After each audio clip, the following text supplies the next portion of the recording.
ಎಲ್ರಿಗೂ ನಮಸ್ಕಾರ. ಎಲ್ಲರೂ ಹೇಗಿದ್ದೀರಾ? ಎಲ್ಲರೂ ಚೆನ್ನಾಗಿದ್ದೀರಾ ಅಂತ ಅಂದ್ಕೊಂಡಿದ್ದೀನಿ. ಇವತ್ತು ತುಂಬ ಈ ರೆಸಿಪಿ ಮುಖಾಂತರ ನನ್ನ ಸ್ಟೋರಿ ಹೇಳ್ತಾ ಇದ್ದೀನಿ. ನನ್ನ ಪರ್ಸ್ನಲ್ ಸ್ಟೋರಿನ ನಿಮ್ಮ ಹತ್ರ ಶೇರ್ ಮಾಡ್ಕೊಳ್ತಾ ಇದ್ದೀನಿ. ತಪ್ಪೋ ಸರಿಯಾಗಿ ಗೊತ್ತಿಲ್ಲ. ಯೂಟ್ಯೂಬಿಂದ ನನಗೆ ಪ್ಲಸ್ಸಾ ಮೈನಸ್ಸಾ ಅನ್ನೋದನ್ನು ಈ ಮುಖಾಂತರ ಹೇಳ್ತಾ ಇದ್ದೀನಿ ನಿಜವಾಗ್ಲೂ. ಯಾಕಂದರೆ ನಾನು ಯೂಟ್ಯೂಬ್ ಮಾಡ್ಬೇಕಾದ್ರೂ ನನಗೂ ತುಂಬ ಭಯ ಇತ್ತು. ಅಯ್ಯಪ್ಪ, ನನ್ನ ವೀಡಿಯೋ ನೋಡ್ತಾರಾ? ನನ್ನ ವೀಡಿಯೋ ಚೆನ್ನಾಗಿರುತ್ತಾ? ನಾನು ಏನು ಮಾಡ್ಬೋದು, ಏನು ಮಾಡಬಲ್ಲೆ? ನನ್ನ ಸಾಮಾನ್ಯ ಹೌಸ್ ವೈಫೆಲ್ಲ ಏನು ಮಾಡ್ತಿರ್ತಾರೆ? ನನಗೆ ಯಾವ ಟ್ಯಾಲೆಂಟ್ ಇಲ್ಲ. ಬೇರೆಯವರಂದರೆ ಅವರೆಲ್ಲ ಸಿನಿಮಾದವರು ಅದು ಇದು ಏನೇನೋ ಮಾಡ್ತಿರ್ತಾರೆ, ಅವ್ರದ್ದೆಲ್ಲ ನೋಡ್ತಿರ್ತಾರೆ, ಚೆನ್ನಾಗಿರ್ತಾರೆ, ಮಾಡ್ತಿರ್ತಾರೆ. ನಿಜವಾಗೂ ನಾನು ಯೂಟ್ಯೂಬ್ ಸ್ಟಾರ್ಟ್ ಮಾಡ್ದಾಗಿಂದ ನನಗೂ ತುಂಬ ಅಂದರೆ ತುಂಬ ಪಾಸಿಟಿವ್ ಆಗಿದೆ, ತುಂಬ ಒಳ್ಳೇದಾಗಿ ಬಂದಿದೇನೋ ಅಂತ ಅನ್ಕೊಳ್ತಾರೆ. ನಿಜವಾಗೂ ನಾನು ಇನ್ನೂ ಅಮೌಂಟ್ ತಗೊಂಡಿಲ್ಲ, ಅಮೌಂಟ್ ತಗೊಳ್ಳೋ ಅಷ್ಟು ರೀಚ್ ಆಗಿಲ್ಲ. ಆದರೆ ಮೆಂಟಲಿ ಮಾತ್ರ ತುಂಬ ಅಂದರೆ ತುಂಬ ಕೂಲಾಗೆ, ಸಮಾಧಾನವಾಗಿ, ಚೆನ್ನಾಗಿ, ನೆಮ್ಮದಿಯಾಗಿದ್ದೀನಿ. ಹೆಲ್ತ್ ಕೂಡ ತುಂಬ ಚೆನ್ನಾಗಾಗಿದೆ. ಆವಾಗ ಯೂಟ್ಯೂಬ್ ಸ್ಟಾರ್ಟ್ ಮಾಡೋದಕ್ಕಿಂತ ಹಿಂದೆ ತುಂಬ ಅಂದರೆ ತುಂಬ ಹೆಲ್ತ್ ಅಪ್ಸೆಟ್ ಆಗೋದು ಜಾಸ್ತಿ. ಯಾಕೆ ಅಂತ ಅಂದರೆ ನಮ್ಮ ಸಂಬಂಧಿಕರು ಯಾವ ಲೆವೆಲಲ್ಲಿ ಮನುಷ್ಯರನ್ನ ತುಳಿತಾರೆ ಅಂದರೆ ನಿಜವಾಗ್ಲೂ ಅವ್ರು ಸಾಯ್ತಾ ಇದ್ದಾರೋ ಬದುಕ್ತಾ ಇದ್ದಾರೋ, ಅವ್ರು ಇನ್ನೇನು ಬಿಡು ಸಾಯ್ತಾರೆ, ಸ್ವಲ್ಪನಾದ್ರೂ ನೀರು ಬಿಡೋಣ ಅನ್ನೋಷ್ಟು ತಾಳ್ಮೆನೂ ಇಲ್ಲ ಅವರಿಗೆ. ಆ ಲೆವೆಲಲ್ಲಿ ಹಿಂಸೆ ಕೊಡ್ತಾರೆ ಅಂದರೆ ಯಾವ ಲೆವೆಲಲ್ಲಿ ಮೆಂಟಲಿ ಟಾರ್ಚರ್. ನಿಜವಾಗ್ಲೂ ಅವ್ರ ಮಾತುಗಳು ಕೇಳಿ ಕೇಳಿ 1-2 ಸರಿ 3 ಸರಿ ನಾನು ಡಿಪ್ರೆಷನ್ಗೆ ಹೋಗಿ ಬಂದಿದ್ದೀನಿ.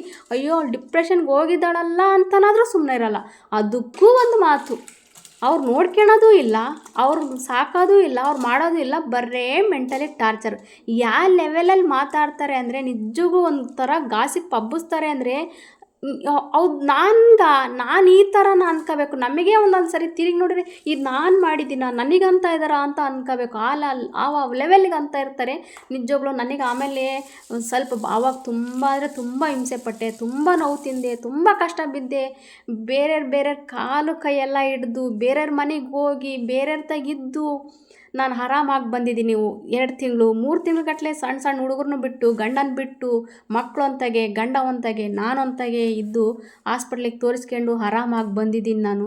ತುಂಬ ಅಂದರೆ ತುಂಬ ಕಷ್ಟ. ಆದರೆ ನಿಜವಾಗ್ಲೂ ಈಗ ನೆಮ್ಮದಿಯಾಗಿದ್ದೀನಿ. ಅವ್ರು ಯಾವ ಲೆವೆಲಲ್ಲಿ ಮಾತಾಡಿದರು ಅಂತ ಅಂದರೆ ಅವ್ರು ನನಗೆ ಈಗ ಗೊತ್ತಾಗ್ತೈತೆ ಅವ್ರು ಯಾಕೆ ಆ ಥರ ಮಾತಾಡ್ತಾ ಇದ್ದಾರೆ ಅಂದರೆ ಅವ್ರ ಕೆಟಗರಿ ಅದು. ಅವ್ರು ಆ ಲೆವೆಲಲ್ಲಿ ಇರ್ತಾರೆ. ನಾವು ತುಂಬ ಚೆನ್ನಾಗಿರ್ತೀವಲ್ಲ, ನೋಡಿ ಸಹಿಸೋಕ್ಕಾಗಲ್ಲ. ನಮ್ಮೊಬ್ಬರನ್ನೇ ಜನ ಆಡ್ಕೊಳ್ತಾ ಇದ್ದಾರಲ್ಲ, ಇವ್ರನ್ನೂ ಅದೇ ದಾರಿಗೆ ಆಡ್ಕೊಳಂಗೆ ಮಾಡೋಣ ಅನ್ನೋ ದೃಷ್ಟಿಯಿಂದ ಅವರೆಲ್ಲ ಪ್ರಚಾರ ಮಾಡ್ತಿರ್ತಾರೆ. ಅವರು ಕೇಳ್ದಾರೂ ಅವ್ರಿಗೂ ಕಾಮನ್ ಸೆನ್ಸ್ ಇರಲ್ಲ, ಅದನ್ನೇ ಕೇಳಿ ಮಾತಾಡ್ತಿರ್ತಾರೆ. ಯಪ್ಪ, ಯಾವ ಥರ ಇದ್ದಾರಲ್ಲ ಜನ ಅನ್ನಿಸ್ಬಿಡ್ತು ಒಂದು ಸರಿ ನಿಜವಾಗ್ಲೂ ಯೋಚನೆ ಮಾಡಿದರೆ. ಆಮೇಲೆ ನನಗೆ ಈಗೀಗ ರಿಯಲೈಸ್ ಆಗ್ತಾ ಇದೆ, ನಿಜವಾಗ್ಲೂ ಯೂಟ್ಯೂಬ್ ಸ್ಟಾರ್ಟ್ ಮಾಡೋದಾಗಿಂದ ನನ್ನಲ್ಲಿ ನನಗೆ ಎಷ್ಟು ಪ್ರಬುದ್ಧತೆ ಬಂದಿದೆ ಅಂದರೆ ನಿಜವಾಗ್ಲೂ ಥಿಂಕಿಂಗ್ ಕೆಪಾಸಿಟಿ ತುಂಬ ಜಾಸ್ತಿ ಆಗಿಬಿಟ್ಟಿದೆ ನನಗೀಗ. ಗೊತ್ತಾಗ್ತಾ ಇಲ್ಲ ನನಗೆ ಅದು ಹೆಂಗೋ ಏನೋ ಗೊತ್ತಾಗ್ತಾ ಇಲ್ಲ. ಅವ್ರು ಮಾತಾಡ್ತಾ ಇರೋದು ಈಗ ಅವ್ರ ಲೆವೆಲ್ ಆ ಥರ ಚೀಪ್ ಲೆವೆಲಲ್ಲಿ ಇದ್ದಾರಲ್ಲ, ಅದಕ್ಕೆ ನಮ್ಮನ್ನು ಆ ಲೆವೆಲ್ಗೆ ಎಳಿಲಿಕ್ಕೆ ಮಾತಾಡ್ತಾ ಇದ್ರು ಅಂತ ಈಗ ಗೊತ್ತಾಯಿತು. ಆದರೂ ನಾನು ಅವ್ರು ಹಿಂಗೆ ಮಾತಾಡಿದ್ರಲ್ಲ, ನೀವು ಹಿಂಗೆ ಅಂತ ಇದ್ದೀರಲ್ಲ, ನೀವು ಹಿಂಗೆ ನಂಗೆ ಕೇಳಿದ್ರಲ್ಲ ಅಂತ ನಾನು ಯಾವತ್ತೂ ಅವ್ರನ್ನ ರಿಪೀಟ್ ಮಾತಾಡೋಕ್ಕೆ ಹೋಗಲಿಲ್ಲ. ಅವ್ರು ಹಂಗೆ ಮಾತಾಡಿದ್ರಾ, ಅವ್ರು ಆ ಲೆವೆಲಲ್ಲಿ ಹೆಂಗೆ ಇದ್ದಾರಾ, ನಾನು ಅವ್ರನ್ನ ಇಗ್ನೋರ್ ಮಾಡೋಕತ್ಬಿಟ್ಟೆ. ಅವ್ರನ್ನ ನನ್ನ ಚಾಪ್ಟ್ರಿಂದಲೇ ಡಿಲೀಟ್ ಮಾಡಿಬಿಟ್ಟೆ. ಅವ್ರು ನನಗೆ ಸರಿ ಇಲ್ಲ ಅಂತ ಗೊತ್ತಾದ ಮೇಲೆ ಅವ್ರ ಜೊತೆ ನಾನು ಸೇರ್ಲಿಕ್ಕೆ ಹೋಗಲಿಲ್ಲ, ನಾನು ಸ್ಟಾಪ್ ಮಾಡಿಬಿಟ್ಟೆ. ಅವ್ರು ನನ್ನ ಚಾಪ್ಟರ್ನಲ್ಲೇ ಇಲ್ಲ ಅಂತ ಅವ್ರನ್ನ ನಾವು ಡಿಲೀಟ್ ಮಾಡಿಬಿಟ್ರೆ ಮತ್ತು ನಾವು ಅವ್ರನ್ನ ನಮ್ಮಲ್ಲಿ ನಾವು ಅಳವಡಿಸ್ಕೊಳಕ್ಕೆ ಆಗಲ್ಲ. ಹಂಗೆ ಕೆಟ್ಟದ್ದನ್ನು ಕಟ್ ಮಾಡ್ತಾ ಹೋಗ್ಬಿಟ್ರೆ ನಾವೇ ಆರಾಮಾಗ್ತೀವಿ. ಅಲ್ಲಿ ಕೊಚ್ಚೆ ಐತೆ ಅಂದರೆ ಅಲ್ಲಿ ಕಲ್ಲು ಎಸ್ದಂಗೆಲ್ಲ ನಮಗೆ ಅದು ಸಿಡಿಯೋದು ಜಾಸ್ತಿ.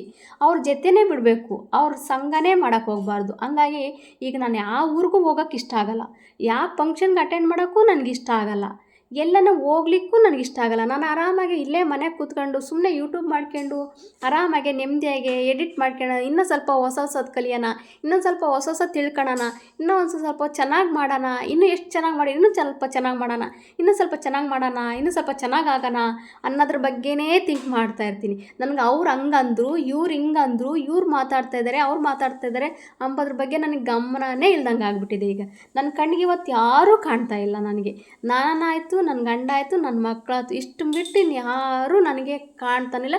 ಇನ್ಯಾರು ಸಹವಾಸನೂ ಬೇಡಪ್ಪ ದೇವರೇ ಅಂತ ಅಂದ್ಕೊಂಡ್ಬಿಟ್ಟು ಯೂಟ್ಯೂಬಿಂದ ನಾನು ಧನ್ಯಳೂ ಆಗಿಬಿಟ್ಟಿದ್ದೀನಿ. ನಿಜವಾಗೂ ಯೂಟ್ಯೂಬು ತುಂಬ ಅಂದರೆ ತುಂಬ ನನ್ನ ಕೈ ಹಿಡಿದು ಕಾಪಾಡಿಬಿಟ್ಟಿದೆ. ಕಷ್ಟ ಕಾಲಕ್ಕೆ ಅಂತ ಅಂದರೆ ಯೂಟ್ಯೂಬ್ ತುಂಬ ಸಹಾಯ ಮಾಡ್ತು ನನಗೆ ನಿಜವಾಗ್ಲೂ.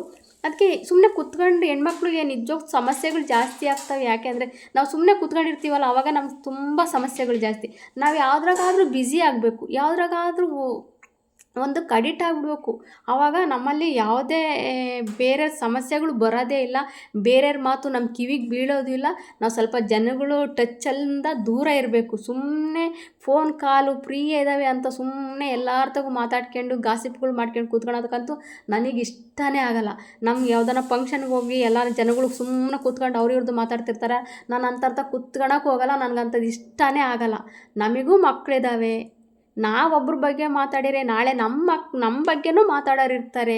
ಅದಕ್ಕೆ ಆ ಕೆಟ್ಟದ್ದನ್ನು ಮಾತಾಡಬಾರ್ದು, ಕೆಟ್ಟದ್ದನ್ನು ನೋಡಬಾರ್ದು, ಕೆಟ್ಟದ್ದನ್ನು ಕೇಳಬಾರ್ದು ಅನ್ನೋದನ್ನು ನಾನು ಪಾಲನೆ ಮಾಡ್ಕೊಂಡಿದ್ದೀನಿ ಅಷ್ಟೇ. ಇವತ್ತಲ್ಲ ನಾಳೆಗೆ ದೇವರು ನನ್ನನ್ನು ಕೈ ಬಿಡಲ್ಲ, ನನಗೆ ಒಳ್ಳೇದು ಮಾಡೇ ಮಾಡ್ತಾನೆ ಅನ್ನೋದನ್ನು ನಂಬಿ ಜನಗಳನ್ನ ಬಿಟ್ಟು ಇರೋದ್ರಿಂದ ನಾನಿವತ್ತು ಸ್ವಲ್ಪನಾದರೂ ಆರೋಗ್ಯದಲ್ಲಿ ಇಂಪ್ರೂವ್ ಆಗಿದ್ದೀನಿ.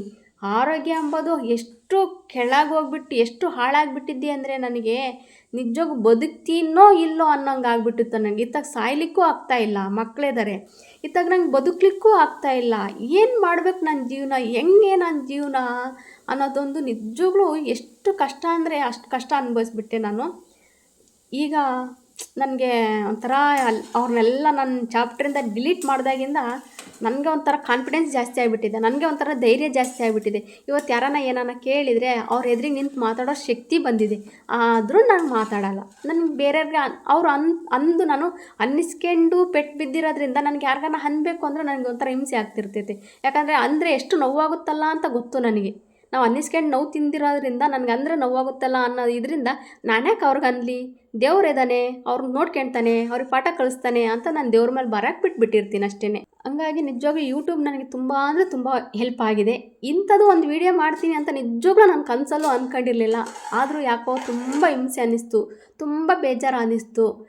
ಇಲ್ಲ ಒಂದು ಸರಿ ಆದರೂ ಇದನ್ನು ಹೇಳಬೇಕು, ಯಾಕಂದರೆ ನಮ್ಮ ರಿಲೇಷನ್ನೇ ತುಂಬ ಜನ ನೋಡ್ತಾ ಇದ್ದಾರೆ. ಅವ್ರಿಗೆ ಸ್ವಲ್ಪನಾದರೂ ನನ್ನ ಫೀಲಿಂಗ್ ಅರ್ಥ ಆಗಲಿ, ನಾನು ಏನು ಕಷ್ಟ ಅನುಭವಿಸ್ತಾ ಇದ್ದೀನಿ ಅನ್ನೋದು ಗೊತ್ತಾಗಲಿ ಅನ್ನೋ ಉದ್ದೇಶದಿಂದ ನಾನು ಈ ವಿಡಿಯೋ ಮಾಡ್ತಾಯಿದ್ದೀನಿ ಅಷ್ಟೇ.